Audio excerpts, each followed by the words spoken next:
Welcome to the Love Lab Podcast, a safe place to get real about sex. Whether you're a man, woman, single, or couple, this is the show for you. Because, well, sex matters. We are your hosts, Kevin Anthony and Celine Remy.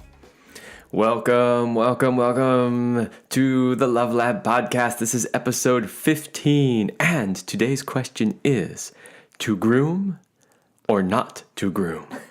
That is the question. That's the question today. We're definitely going to have a lot of fun with this one. So get ready for a very light, fun, and hopefully inspiring episode. So this is a question that comes up from time to time, not only with clients that we work with, but just friends, which is, should you groom? And if so, how should you do it? How much grooming is too much? It's actually more complicated than many people realize. This is why we have an entire episode on this. That's right. The first thing that I wanted to share is that maybe what you're doing right now, you're not even aware that you're doing it in response to advertisements, to things that you're seeing online, on TV or whatever. And it's not even really what you want to do. That's what you're thinking you should do because you're bombarded by ads, and it's telling you like hair removal is the way to go, and you don't even question it. You don't know if that's really what you want or what you like. Maybe you've never given it any thoughts and you're like, yeah, whatever, this is not something that I do. Or maybe you are one of those people that is religiously removing every single hair on their body. So no matter on where you are on the spectrum and whatever you do, I believe what truly matters is that you know why you're doing such things. Yeah, exactly. So basically what you're saying is like, do what you want to do, what makes you feel good when you look in the mirror, as opposed to just following whatever happens to be the latest trend. And believe it or not, there are trends in pubic hair. Oh, that totally are. I mean, if you look at it coming from the past 30 years and what was acceptable, not acceptable. And then we're going to give you some cool stats because there's studies that's been done around the world. How many people here remember the 70s? Well, I wasn't born, so. Well, I was. And I can, of course, I was a bit young to really know what pubic hair looked like in the 70s. But in the 80s, when I was really becoming aware of that, there was still plenty of media left from the 70s. So, it's really interesting because the trend, of course, basically in the 70s was no grooming. So full-on hair everywhere. Mm-hmm. And then 80s came around and the trend became grooming, but still leaving quite a bit of hair. Mm-hmm. And then the 90s, it got a little smaller and then a little smaller until we kind of get to where we are today, which is nothing left. Nothing. Like completely nothing.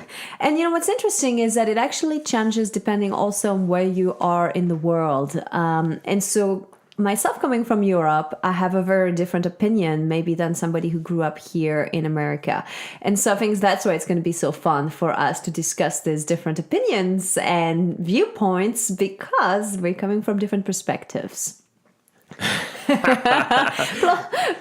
the other part too is about being a woman versus being a guy and some of the pressure that comes, like always keeping it like trimmed. Well, this is a good point that you bring up because probably a lot of people when we're talking about this are mostly thinking about women and how much hair they have in their genital region. But these trends have changed considerably for men too. Mm-hmm. So we'll talk about that a little bit as well. I think there's as much pressure actually nowadays for both men and women to groom things everywhere, that body hair has started to become the evil thing you have on your body. And it can be kind of challenging if you were born hairy. You're fighting your entire life against something that just is, and it sucks. But what's fascinating too is kind of the process that we go through from I remember when I first started getting some pubic hair, I think actually that's the first body part where I started spotting some hair and then started to grow them, have them under my pits. And I know that for my case, I started having pubic hair, I want to say early. I had pubic hair before I had breasts, and that was really embarrassing. And coming from Europe, we do PE, we exercise, and then we all shower, women and men different, like separate. But all the girls are showering into this big giant room with like 10, 12 different shower heads, and we all naked. So we get to see who's got what where. And I remember feeling quite embarrassed about the fact that I had some hair down there, and then I was flat-chested. Well, for most women, it was kind of the opposite. My, how things have changed. And so I think my first experience with pubic hair was definitely embarrassment, discomfort. I didn't really like it. And then I was a gymnast and I was a dancer. And so we wear those tight little lycra leotard thing, and so at times it was very uncomfortable to have to wear this and be in a competition and be like, can I even do this move that I'm supposed to do with my legs spread open? Because it's kind of embarrassing with having some stuff coming out. My mom did not want me to shave. She did not wanted me to start early on. So I was still not shaving by the age of 14. And that was a difficult age because I remember some boys in my class like laughing at my legs. And I was trying to groom things to the best I could. So I grabbed this pair of scissors, like those tiny little scissors, the ones you put in your little the emergency kit, like they're really not very efficient. And I was trying to trim my hair. I got so many nicks and cuts from doing it this way underneath my armpits and on my pussy. It was just like, oh my God. But that's basically the first thing that I had to do in order to manage the forest that was growing.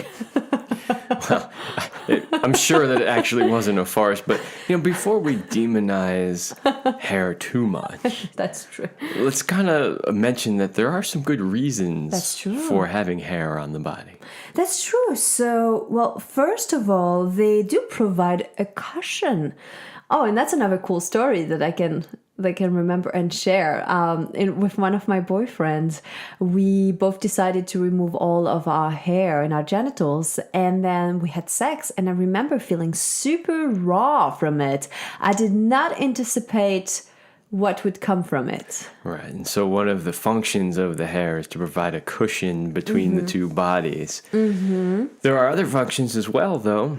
Well, yeah, we'll protect from bacteria. Absolutely. Definitely, and unwanted pathogens. Mm-hmm. And then it's also a sign that you're maturing and that you're stepping into adulthood. Yeah, so now I don't remember a whole lot about what I thought about pubic hair when I was young. All I really remember as a young boy is going like, yeah, we're becoming men, that's pretty much all I remember. There wasn't a whole lot of stigma attached to it. It was just like, hey, look, there's hair growing here. Mm-hmm. Well, were you happy when you started growing beard, like facial hair? Was that yeah, you were like, you couldn't wait to shave. Yeah. Now it's the biggest pain in the ass there is. But, as a young boy growing into a man, you're like, yeah, this means I'm becoming a man. Yeah. So basically there is a reason for pubic hair, and again, it is a personal choice. And you can see some people, they actually get their skin way too inflamed. They can't remove hair because they're too sensitive. And for others, they can do it. So that's some of the downsides, right? So one of the downsides is it can be incredibly irritating to that particular region of the body.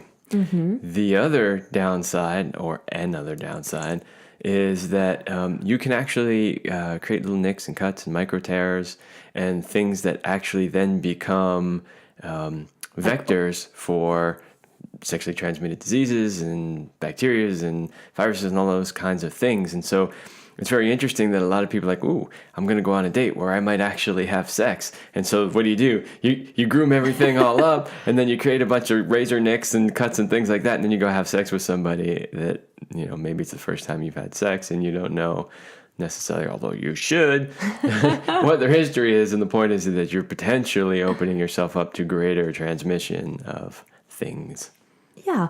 Well, and there's something too that you need to think about. There's an irritation that comes, irritation from friction if you're having sex right after having groomed, or irritation just from the act of removing your hair. And then when it is combined with a warm environment, aka in your underwear, and we combine it too with underwear that are made of synthetic fabrics, not like really breathable cotton or bamboo things that are really good for the body, it can literally become a happy culture for like some of the, I want to say like nastiest bacterial pathogens. So even like for some women that have a lot of inflammations, infections, like that could be something too at some point to check and be like, hey, is the door open because it's constantly irritated, inflamed, and then there's like this humidity? Is that not something that I need to do? So basically, we've covered, why pubic hair even grows. We've talked about some of the downsides to grooming it or maybe grooming it too much. But I know what a lot of people are probably thinking. Well, I really don't give a shit what you just said because I'm going to be grooming my hair anyway. And we totally get it. It's not like we're not groomed. We are very nicely groomed. but we just thought it was important to cover those things. And so now maybe we can talk about like, okay, what style of grooming and how much grooming is too much grooming and what people think about it, what people around the world think about it, because there's different ideas depending on where you live. Totally. So I want to share with you all listening that my first job, I'm actually trained and licensed as an esthetician. So I basically went through a 3-year training working in high-end spas. I learned how to wax, how to do all of this professionally. So I have waxed thousands of people and I have seen it all and done it all. So I'm going to have a lot of really good stories to share with you here. Tell us some of the best grooming you've done. There's got to be some good stories in there. There was a client of mine. He was like really tall, over 6 foot. And he basically removed every single hair of his body from the neck down. And I think it used to take me about nearly 3 hours to wax his entire body. And that included his genitals, his balls, his anus. I mean, like everything was gone. But we kept a bow tie. And so sometimes it is challenging too, because, you're like, how do I create, like you've got this forest, how do I create a bow tie? So then basically you have to draw an outline a little bit so that you know what's going to look like, and using like a lip pencil, eye pencil or something like this, it's like a makeup thing that you can remove easily. You draw the outline and you wax it all around. And then you usually have to do the finishing with tweezers to have really like for the details, because with waxing it's a little too easy to wax just a few too many hair and then the shape is not as nice. It would be terrible if your bow tie was not symmetrical. I know. Well, yeah, that was the thing. I would spend a lot of time on getting that symmetrical. So that's probably the best one. What other interesting things have you done?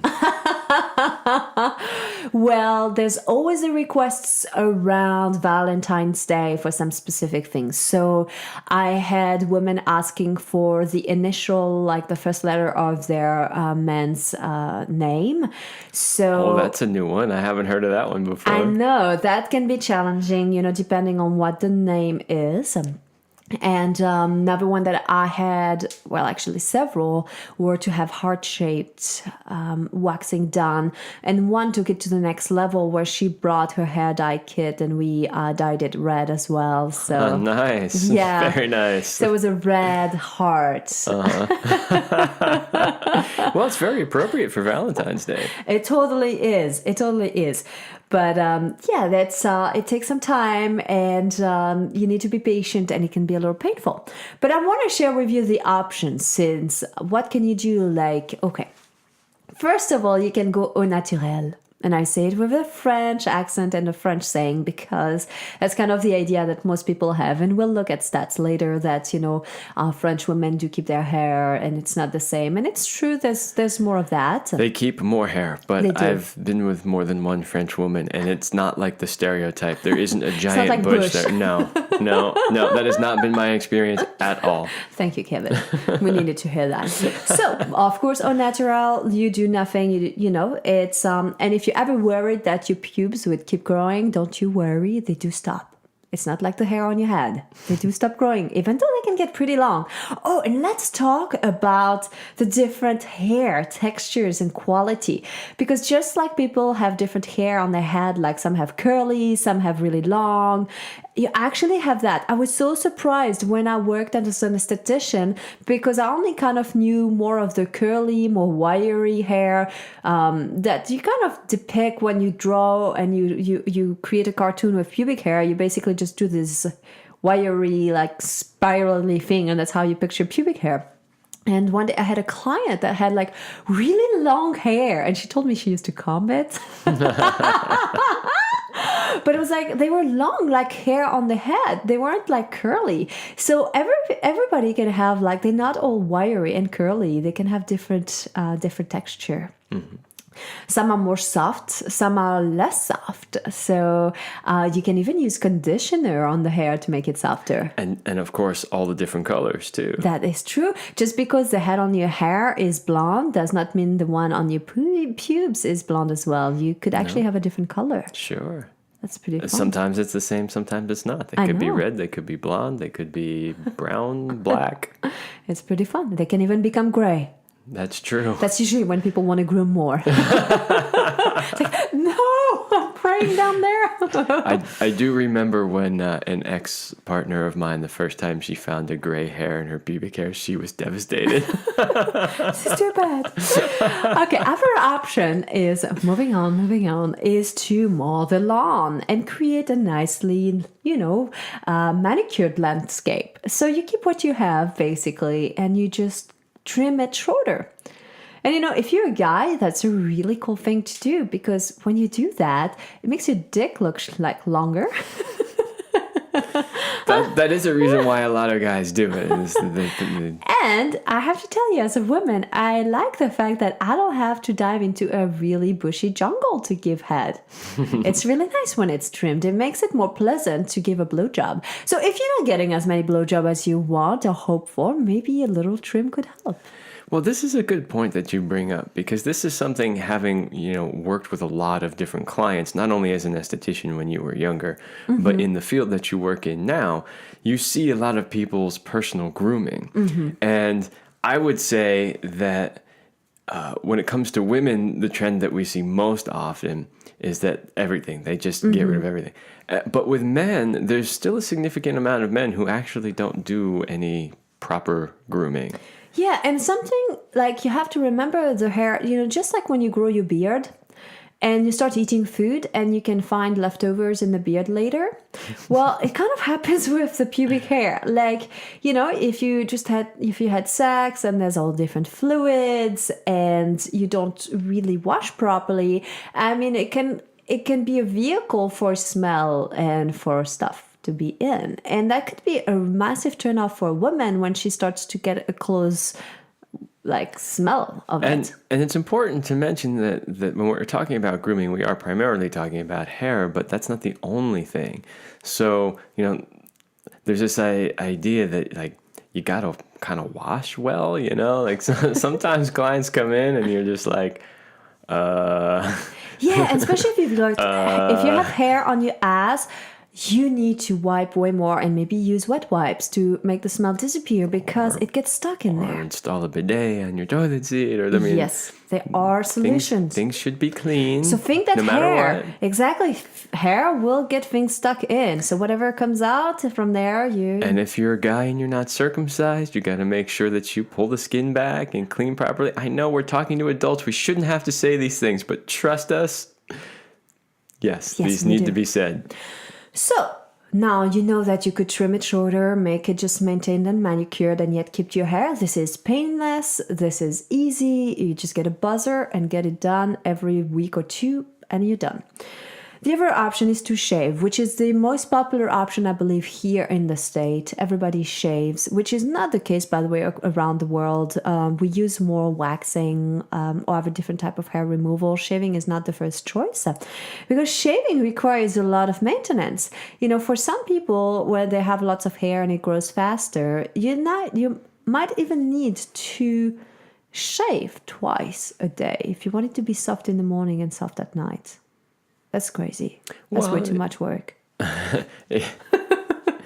Yeah, the razors only cut it just barely at the level of the skin or below, and it just grows back relatively quickly. So the root stays in place, and then shaving, as you're familiar, usually creates lots of irritation. A lot of people do experience ingrown hair with shaving, so there's some side effect, and I don't know, it just hurts. My skin doesn't like how it feels after it has been shaved. Well, it can be irritating, especially for people with sensitive skin. The upside to it, of course, though, is that it's fast and it's easy, and just do it in the shower. And you can give yourself tune-ups pretty regularly.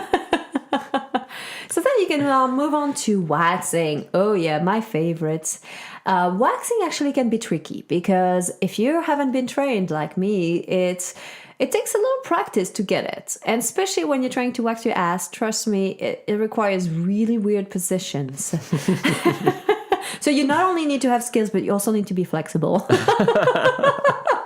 But what's cool about waxing is that usually the regrowths, so you have about 2 weeks of really nice, smooth skin where you have nothing to do.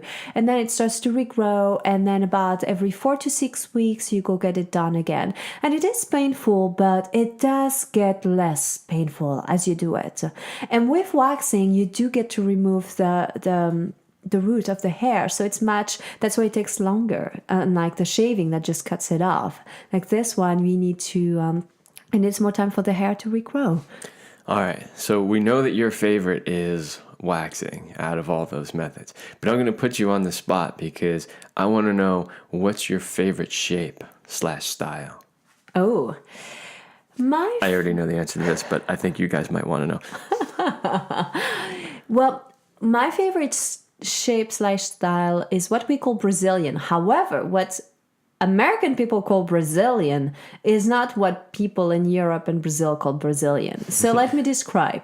It is to leave some hair on the pubic mons, and it could be any shape from a little landing strip to a triangle. I like the triangle. I mean, I had every style imaginable, like from bear to little landing strips and like triangles or things like that. I tried so many different things, but I like the triangle because it feels just like more, I don't know, natural or like flows well. And you remove everything on the labias and around the anus so that it's really soft and smooth on the labias. And you keep them longer, shorter. The hairs. The hair? Well, I like to just buzz it down. So I like to keep some hair for myself. I feel more womanly with some hair. When I remove it all, I'm like, I'm not 12 years old anymore. To me, it's not a turn on. But I know for others, it's a massive turn on where they get a boost of confidence. They feel that it's slick and clean. It's one thing I want to say, like, we need to stop associating being clean with being shaven. Because there's nothing dirty about your hair. It's even an expression, right? You're clean shaven. And I'm like, hair is not dirty. Like, if you wash regularly, it's not dirty. So, like, it should just be more like, this is like what you enjoy. So I like to keep some hair. So I have the best of both worlds, like some removed and some on top. So the reason why I wanted you to share that with everybody is because I know that the trend right now in women's grooming is completely bare. Amen. Nothing. Well, we're gonna get to that. That's a new trend too. But I wanted people to know that because I know that there are people out there who are thinking like, I don't really want to, but that's what guys are expecting. And so I guess I'll do it. Just know that, no, there are other people out there that don't shave it all off. So there was a process, to be honest, because in this society, there are so many people that are always groomed, and everywhere I go, every woman has nothing, and then I'm the one with some pubic hair, and I wax. So it means that there's a time where it's a little bit hairy because I have to let it grow before I can remove it. And well, too bad if it happens to be when I have to go to the pool or the jacuzzi or whatever. I'm just gonna go with my hairy self and be okay with it. But it was a process to be comfortable with that because I didn't always feel as sexy. I felt embarrassed Yeah, like once I stopped judging myself and fully embraced who I was and was okay with it, I never noticed other people looking at me weirdly. But it is definitely an inner work. And it's so much more freeing when you don't care. You're like, this is what I do. And sometimes I'm nicely groomed and sometimes I'm not. And well, you're just catching me on last day. Let's talk about men, though, for a moment, too. Because the trends have definitely changed when it comes to men. The trends have changed. Before I get to the men, I want to say there's one more way of removing hair we didn't cover. Oh, yes. Sorry. I know you're too quick there, Kevin. Well, I'm not the trained esthetician. I didn't know there were so many ways. There's still like laser and electrolysis, so it's like the more permanent way. But one thing you need to know is that they're not fully permanent forever. You will have a regrowth. It might take a few years, and the regrowth might be thinner, but it does come back. It's very painful. Electrolysis is so painful. When I used to do it on people, like you basically send a current of electricity into the follicle of the hair, and it burns down things, and it's like, oh my god, it's really painful, but it works really well. So it could be a good solution if you want to be like not having to deal with a regrowth and the embarrassment of being hairy for a week. But back then to guys, I have noticed it's so funny, like so many of my clients, they'll come in and they're hairy, and then they get naked and there's like no hair. Well, the funniest thing about that is when these guys come in and they have like a very hairy chest, and even the belly is really hairy, and the legs are really hairy. Like basically everything's really hairy, except there's this big circle. Pubic moss. there's a big bare circle, which it just always looks a little funny. And no offense to any guys out there that have that, but it's just sometimes it looks like it's like a bald guy. No, like you pull down your fly and you just got your jewels hanging out, So maybe mowing is better than the shaving if you're gonna keep hair on the other body parts. Like it depends on how you're done. I mean, my own personal feeling is I like to keep it groomed, but try to make it look as normal and natural as possible.